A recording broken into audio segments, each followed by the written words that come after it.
Bienvenidos al videopodcast del programa InDigital. Hoy tenemos con nosotros a Marc Cortés, director general de Roca Salvatella. Bienvenido, Marc. ¿Cómo estás? Muchas gracias. Muy bien, Julio. Muy bien.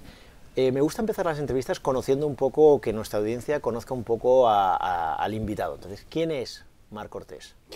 Bueno, pues Marc Cortés, a día de hoy tengo 45 años, soy padre de familia numerosa, tengo 3 hijos, me gusta mucho el deporte, creo que ahí compartimos afición por el deporte. En mi caso, de todas formas, me gusta mucho correr, me gusta mucho la montaña y me gustan mucho los desafíos de larga distancia, ¿no? Y me dedico a hacer carreras de maratones y ultramaratones y ultratrails.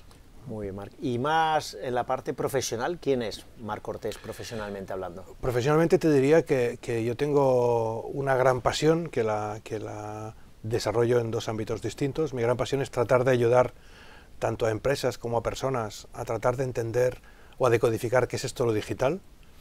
Y un ámbito lo desarrollo en Roca Salvatella, la empresa de la cual soy socio y director general, donde hacemos consultoría en entornos digitales para ayudar a las empresas en estos procesos de transformación digital. Y luego otro ámbito es en ESADE, donde hace más de 20 años que soy profesor asociado adjunto del departamento de marketing, siempre vinculado a ámbitos de digital, marketing digital, estrategia digital y demás. Supongo que en Roca Salvatella, que sois una de las empresas referentes en España en este sector, estáis muy en contacto con muchas organizaciones y os permite ver un poco las grandes necesidades y los grandes retos. Entonces, desde la óptica del director general de Roca Salvatella, que llevas más de 10 años en este entorno, ¿cuál dirías que son los retos de las organizaciones del año 2019 para poder afrontar los próximos años con una cierta garantía? Bueno, yo creo que es una pregunta, digamos, compleja de contestar, porque yo creo que nos encontramos en un momento en el que los retos son muy cambiantes, ¿no? Todo, como tú decías, hace más de 10 años que estoy con Roca Salvatella, y lo que he visto durante 10 años es que los retos evolucionan a una velocidad muy grande, ¿no? Yo te diría que principalmente el gran desafío que tienen ahora los directivos para poder entender y liderar este proceso de transformación digital es ser consciente que con las herramientas de toda la vida no es suficiente, ¿no? Y probablemente ese es uno de los grandes problemas o desafíos, ¿no? Y es, hasta la fecha habían aprendido, estudiado, trabajado, empíricamente verificado una serie de herramientas con las que daban soluciones a los problemas, y lo que se dan cuenta es que los problemas actuales, las situaciones actuales, exigen herramientas nuevas, ¿no? Y eso les genera, digamos, yo creo que un estado de confusión, un estado de incerteza, un estado de poco espacio de confort, ¿no? a los directivos, ¿no? Yo creo que otro tema fundamental que viene ligado a este es el entender que las soluciones no son tácticas, sino que las soluciones son estratégicas, ¿no? Una de las cosas que nos pasa con lo digital es que muchas veces, probablemente por una falta de comprensión, de entender globalmente cómo afecta al negocio, intentamos buscar una solución táctica, ¿no? Intentamos pues colocar un software, desarrollar un instrumento web, hacer una aplicación, y eso no dejan de ser soluciones tácticas que las necesitamos, pero que deben responder a una mirada mucho más estratégica, ¿no? Y el segundo problema en muchas ocasiones es que los directivos o no están preparados o al no entenderlo buscan soluciones tácticas donde se sienten más confortables porque pueden tocar, ¿no? Y yo diría que un tercer, hay muchos, pero un tercer desafío es un tema de velocidad. Tradicionalmente estamos acostumbrados a que en el mundo de las empresas la ventaja competitiva en muchas ocasiones viene definida por el tamaño y los recursos de la compañía, ¿no? Compañías muy grandes o compañías con muchos recursos son capaces de generar una serie de ventajas. En la actualidad, una de las cosas que nos encontramos es que el tamaño deja el sitio prioritario y empieza a ocuparlo la velocidad, ¿no? La necesidad de responder de forma muy rápida a estos desafíos, ¿no? Y eso genera nuevamente una situación de alta tensión, diría yo, para los directivos. Yo diría que los 3 grandes desafíos esos que has dicho los podemos resumir de alguna manera como las organizaciones necesitan hacer la tan famosa transformación digital para adaptar sus organizaciones al nuevo entorno que nos vamos a encontrar, tanto en entorno tecnológico, de velocidad, de maneras de consumir de los usuarios, de nueva competencia, de nuevos productos. Entonces, ¿qué es para Marc Cortés la transformación digital? ¿O cómo la podrías definir de manera corta y que la podamos entender para darle esa visión estratégica y no táctica que muchas organizaciones acaban empezando a hacer la transformación digital por acciones tácticas en vez de por una visión mucho más holística y mucho más estratégica de la transformación digital? Yo te daría 2 respuestas rápidas, ¿no? La primera, transformación digital es el nombre con el que actualmente le ponemos la etiqueta al desafío que lo digital implica en las organizaciones. Y lo digo así porque al final no deja de ser una etiqueta. Y antes se llamaba de una forma, ahora se llama de otra y probablemente dentro de un tiempo habrá cambiado. Pero no deja de ser el cómo le llamamos, ¿no?, a este impacto digital a las organizaciones. Y la segunda, para intentar hacerlo muy sencillo, yo creo que la transformación digital al final tiene 3 grandes ámbitos, o afecta en 3 ámbitos muy grandes a organizaciones, ¿no? En primer lugar, afecta a nivel de management, a nivel de toma de decisiones, a nivel de hacia dónde vamos. Por lo tanto, una parte de la transformación digital es la visión con la que entiendo mi negocio actual, mi sector, mi cliente y miro hacia adelante. Un segundo ámbito de la transformación digital es la actividad o el negocio, es decir, a qué me dedico y cómo lo digital impacta a lo que me dedico. Y un tercer elemento es la cultura, ¿no? Es decir, cómo lo digital impacta a los equipos y cómo los equipos, las personas y las organizaciones tienen que estar preparadas, ¿no?, para adoptar este cambio que lo digital implica. Por lo tanto, para mí la transformación digital no deja de ser la intersección de los 3 ámbitos, ¿no? La visión de una compañía, la actividad o negocio de la compañía y la cultura de la compañía. La intersección de las 3, ¿no?, y lo digital que impacta en esa intersección es lo que desde mi punto de vista es la transformación digital. Yo creo que aquí has dicho una pata clave que es la cultura de la compañía. Claro, las organizaciones en este proceso de transformación digital pueden fichar una consultoría como Roca Salvatella que les ayude a hacer el plan estratégico, pueden fichar 1 o 2 gurús que lideren este plan, lo que se llaman los Digital Officers o los Chief Digital Officers, pero al final la transformación la han de hacer con los de siempre. Sí. Y entonces esta es la famosa parte de la gestión del cambio, del Change Management, que es una de tus áreas de especialización. Entonces, a este nivel, ¿Qué recomendaciones darías a una organización que va a dar este paso de hacer un proceso de transformación digital teniendo en cuenta la parte de la gestión del cambio? Yo les daría muchas, pero para ser para resumirlas, yo les diría lo primero, que no esperen nunca que desde fuera venga la respuesta, ¿no? Y te lo dice alguien que dirige una compañía que intenta ayudar a las compañías en ese proceso, ¿no? Nosotros siempre que trabajamos con una empresa les decimos lo mismo, nosotros tenemos vocación de irnos, porque si nos quedamos es una mala señal para la empresa y para nosotros, porque al final la transformación desde el punto de vista cultural tiene que suceder dentro de la organización y tiene que liderarla los equipos que van a tener que hacer esas cosas en el día a día, ¿no? Por lo tanto, yo diría, la primera recomendación es entender que quizá a veces necesitas a alguien que te ayude a moverte, que te ayude hacia dónde vas, pero que esa responsabilidad de ejecutar el cambio tiene que ser interna. La segunda es que al final todo proceso de transformación, de evolución, de cambio, llámale como quieres, impactado por lo digital, básicamente uno de los factores clave de éxito es la gestión del cambio que se implica. Al final lo digital, digamos, entra dentro de una compañía y hace que esta compañía funcione mejor cuando el día a día de la gente cambia. Y eso solo cambia cuando, digamos, cambias las tareas que estás haciendo en ese día a día, ¿no? Eso es gestión del cambio, ¿no? Y eso siempre explicamos que al final, de alguna forma, cuando tú diseñas gestión del cambio, cuando tú imaginas esa transformación, ese diseño, esa imaginación habitualmente viene de arriba a abajo, ¿no? Hablando jerárquicamente, ya sé que no, pero para que nos entendamos. Alguien tiene que pensar, involucrar al máximo posible a la organización, pero alguien tiene que pensar el cambio y comunicarlo. Pero eso solo, digamos, así es como se imagina, pero solo sucede cuando el equipo, la organización lo asume y lo ejecuta, ¿no? En gestión del cambio se habla de 2 direcciones, ¿no? La dirección imagina el cambio y lo comparte, lo comunica, lo socializa con el resto de la organización, una dirección, y la segunda es el equipo recibe ese cambio, lo cree, lo aplica en el día a día y ese sucede, ¿no? Por lo tanto, hay una segunda dirección. Para que eso suceda, también decimos con el vector digital que las organizaciones tienen que ser digitalmente inteligentes. Y ser digitalmente inteligentes es que las organizaciones entiendan que lo digital les provoca cambios. ¿Cambios en qué sentido? Las organizaciones tienen que ser mucho más abiertas, buscar la respuesta fuera, tienen que ser mucho más creativas, intentar ver los mismos problemas desde perspectivas distintas, tienen que ser mucho más ágiles, es decir, ser mucho más veloces, ¿no? Tienen que ser menos jerárquicas, tienen que estar más basadas, por decirlo de alguna forma, en la meritocracia que en la jerarquía, ¿no? Digamos, y esos cambios, esa evolución de las organizaciones para hacerlas digitalmente más inteligentes son las que ayudan en ese proceso de gestión del cambio. Tú has dicho una comunicación top-down de la línea a seguir, del foco de la organización a transformarse digitalmente, y luego una bottom-up de la gente. Yo mi experiencia, y no sé, quería contrastarla contigo, es que hace falta una figura intermedia que que yo le llamo un intraemprendedor. O sea, toda organización necesita una persona que lidere este proyecto una vez que la alta dirección lo ha encargado a alguien, pero que esa persona tiene que tener un punto de ese espíritu que tienen los emprendedores, de resiliencia, de levantarse, porque al final es muy difícil transformar una organización que viene 60 años trabajando de una manera y hacerla cambiar y hacer ver que o cambiamos o morimos, y que la velocidad de morir es mucho más rápida hoy que antes, ¿no? Entonces no sé si compartís esa necesidad de detectar ese o esa intraemprendedora dentro, o inculcar a todo el mundo con ese espíritu emprendedor dentro de la propia compañía.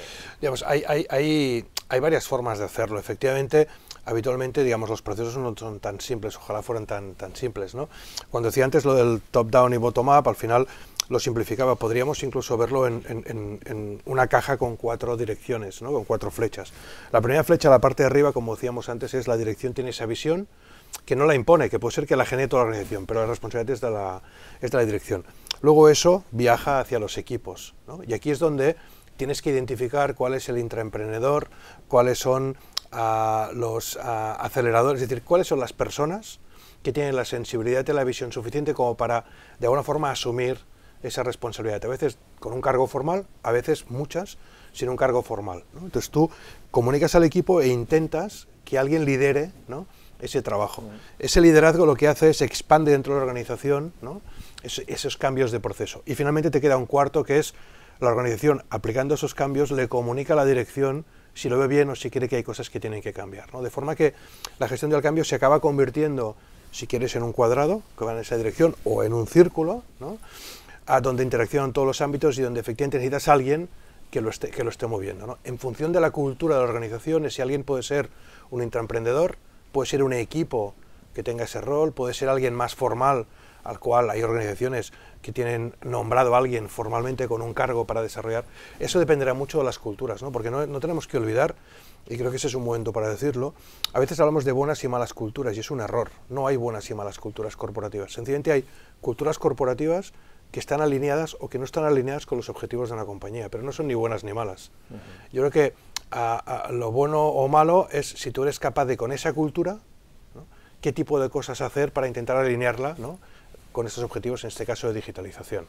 Muy bien. Marc, tú eres de los pioneros del programa InDigital. Cuando creamos el programa en el año 2012 y empezamos a rodarlo en el año 2013, tú fuiste parte del claustro inicial del programa, con lo cual has visto evolucionar el programa, que hemos ido explicando en los diferentes videopodcasts, parte del programa.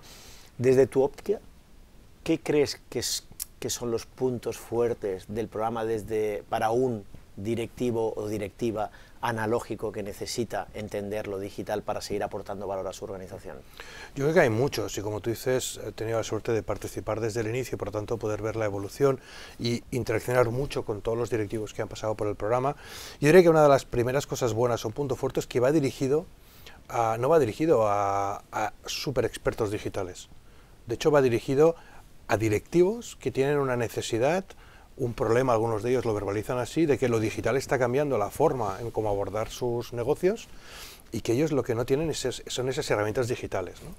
Y por tanto va dirigido a negocio, no va dirigido, ¿no?, a ese técnico digital. Lo segundo, yo creo que el enfoque que le damos los distintos profesores que participamos, muy influido por tu dirección, es intentar alinear el discurso desde una perspectiva de negocio, no desde una perspectiva técnica, ¿no?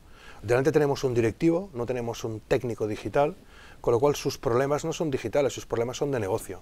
Y tratar de hablarle, digamos, con esa nomenclatura. Es obvio que hablamos en términos técnicos, hablamos de publicidad digital, pero intentamos siempre buscar esa mirada más de negocio que no esa mirada técnica, ¿no? Y yo creo que el tercer elemento fundamental, o al menos yo lo he vivido así siempre, es la calidad de los alumnos que forman parte del programa. Al final, es lo que decíamos antes, en el programa lo que hay son directivos que tienen problemas vinculados con su negocio. Los profesores y el claustro tratamos de aportarles soluciones, pero los debates que generamos, ¿no?, el trabajar en clase, hacen que entre ellos, ¿no?, compartan también visiones y situaciones, ¿no? Porque al final tienen los mismos problemas, ¿no? Yo creo que esa combinación, esas tres cosas, parece que tienen un valor diferencial. Muy bien. Y algo que estoy preguntando a todos nuestros invitados, ya sean exalumnos, personajes relevantes del mundo digital, nacional o internacional, o como es tu caso de profesores, hay diferentes programas del ecosistema digital en diferentes escuelas. Además tenemos la suerte de que a nivel nacional hay muy buenas escuelas de negocio, están apareciendo escuelas de negocio nicho del área digital, hay buenas escuelas internacionales, etcétera, etcétera. ¿Qué destacarías de ESADE? ¿Qué es lo que hace diferencial estudiar en ESADE cualquier área formativa, pero en concreto el área digital? ¿Qué nos hace diferentes? Yo lo tengo muy claro y además lo puedo decir así, ¿no? Es decir, yo llevo muchos años colaborando con ESADE, pero obviamente, digamos, a veces se han aproximado y he estado vinculado de una manera más o menos directa con otras universidades, ¿no? Y a día de hoy mi docencia es 100% en ESADE, y el motivo fundamental es porque en ESADE para mí el factor diferencial es que hablamos de management, ayudamos a tomar decisiones. Y no es evidente lo que estoy diciendo. Digamos, como tú dices, hay muchas otras escuelas de negocios, universidades donde se imparten temas vinculados a digital. Yo no hablaré mal de los otros porque, digamos, creo que es mejor hablar bien de uno mismo en este caso, pero creo que lo difícil a día de hoy no es que alguien te ayude a entender lo digital, es que alguien te ayude a tomar decisiones en el entorno digital, que es muy distinto. Yo estudié en ESADE y uno de los valores que yo estudié en ESADE hace muchos años, de lo que me llevé es que me ayudaban a tomar decisiones en entorno de negocio, ¿no? En entorno de management. Y eso es lo que yo creo que tratamos a día de hoy en el entorno digital de aproximar a los estudiantes que tenemos. No hacerlos más capacitados digitalmente hablando desde el punto de vista técnico, sino a capacitarles para tomar decisiones desde el punto de vista de empresa, pública o privada, en un entorno muy competitivo que está cambiando fruto de lo digital. Yo creo que ese es el valor diferencial bajo mi punto de vista, y obviamente no puedo obviarlo, porque si no tampoco sería sincero, esa toma de decisiones a partir de unos determinados valores, ¿no? Se pueden tomar decisiones bajo muchos puntos de vista. Yo creo que una de las cosas que intentamos en ESADE, o al menos yo intento en mis clases, es que los valores a partir de los cuales tomas esas decisiones, bueno, sean coherentes, sean racionales, ¿no? Estén basados en principios de, obviamente, libertad, justicia, ¿no?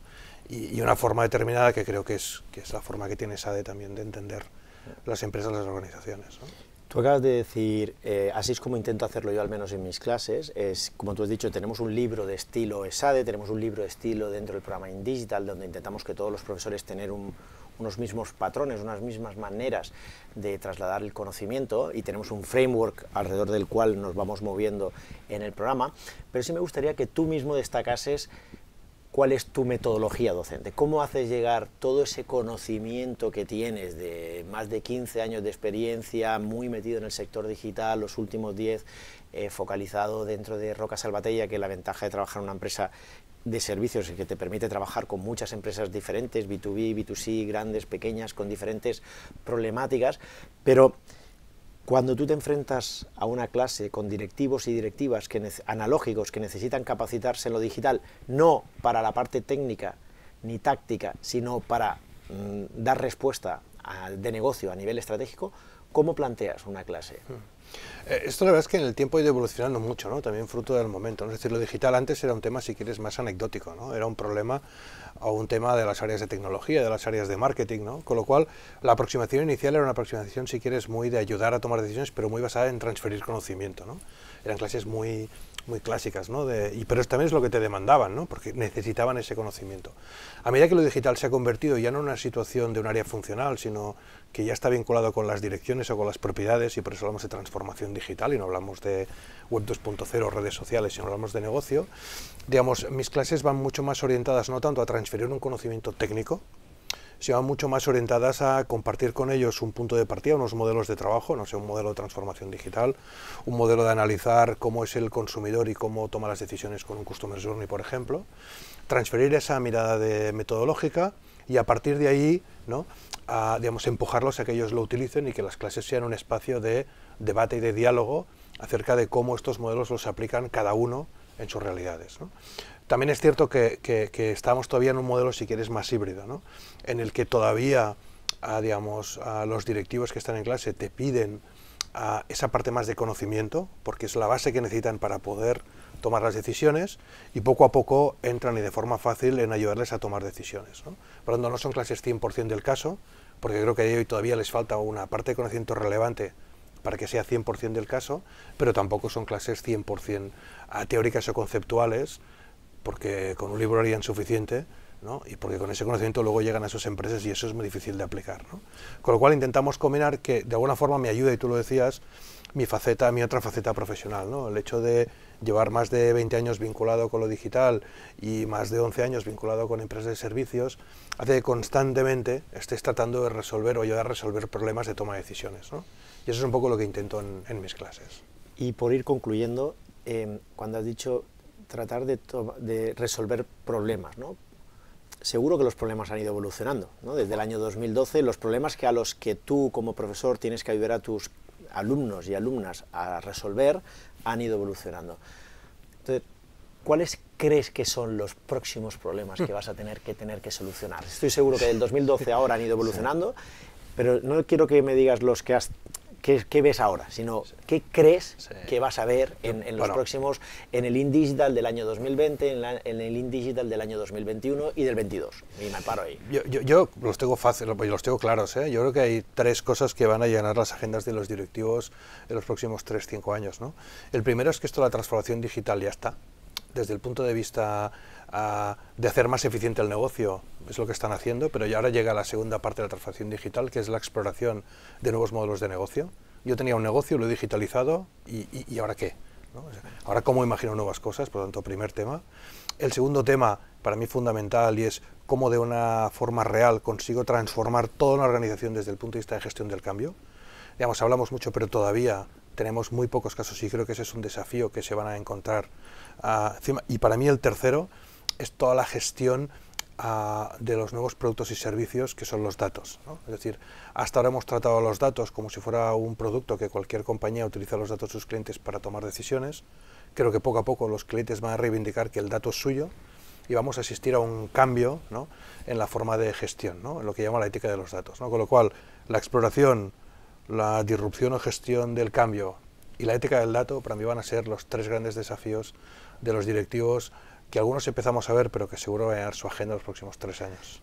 Me ha venido perfecto esto que has dicho, la verdad que no lo teníamos preparado en absoluto, pero cuando has dicho la ética de los datos, una de las áreas que el programa va evolucionando cada año, ha ido creciendo en horas porque han ido creciendo en necesidad de incluir nuevas áreas, y una de las áreas académicas que no teníamos el año pasado y que sí que añadiremos en el año 2020 es la parte de ética, ¿no?, de una visión ética desde el mundo digital, ¿no? Y una gran parte es todo el uso de la data que se hace a partir de las diferentes capturas y cómo eso se puede utilizar para hacer las cosas bien o para hacer las cosas mal. Igual que en el año 2019 incorporamos un bloque académico de Legal Tech, de entender también toda esa evolución digital desde una visión jurídica, porque al final somos, como directivos y directivas, somos responsables de las cosas que hacemos y de no cometer ninguna ilegalidad.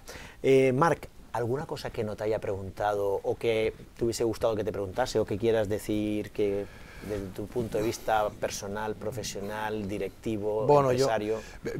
Yo, digamos, probablemente, y sería para cerrar, ¿no?, yo creo que yo me siento responsable, ¿no?, dentro, y creo que a ti te puede pasar lo mismo, ¿no? Creo que una escuela de negocios como ESADE tiene que tener una labor y una responsabilidad en este proceso de digitalización, ¿no?, que va más allá de cómo incorporar lo digital. No es fácil, porque a veces son contenidos que es más fácil, digamos, generar contenidos fáciles, técnicos y demás. Son territorios nuevos que hay que abordar, pero me parece que es una responsabilidad de una escuela como ESADE, ¿no?, con unos valores determinados, ¿no?, el hecho de involucrarse y cada vez tratar de ir más allá, ¿no?, en esta mirada de lo digital, esa mirada más humana de lo digital, ¿no?, la gestión del cambio, los datos que decíamos ahora, ¿no? Estamos en un sector, en lo digital, que evoluciona muy rápido y que somos como médicos, que tenemos que estarnos recapacitando prácticamente día a día para poder aportar valor de manera ética a nuestros alumnos y alumnas. Pues Marc, por mi parte nada más, muchísimas gracias, creo que nos has ilustrado muchísimo en esta visión de la transformación digital y mucho más concretamente en la parte de la gestión del cambio, y te veo en clase en el InDigital 2020. Muchísimas gracias. Muchas gracias.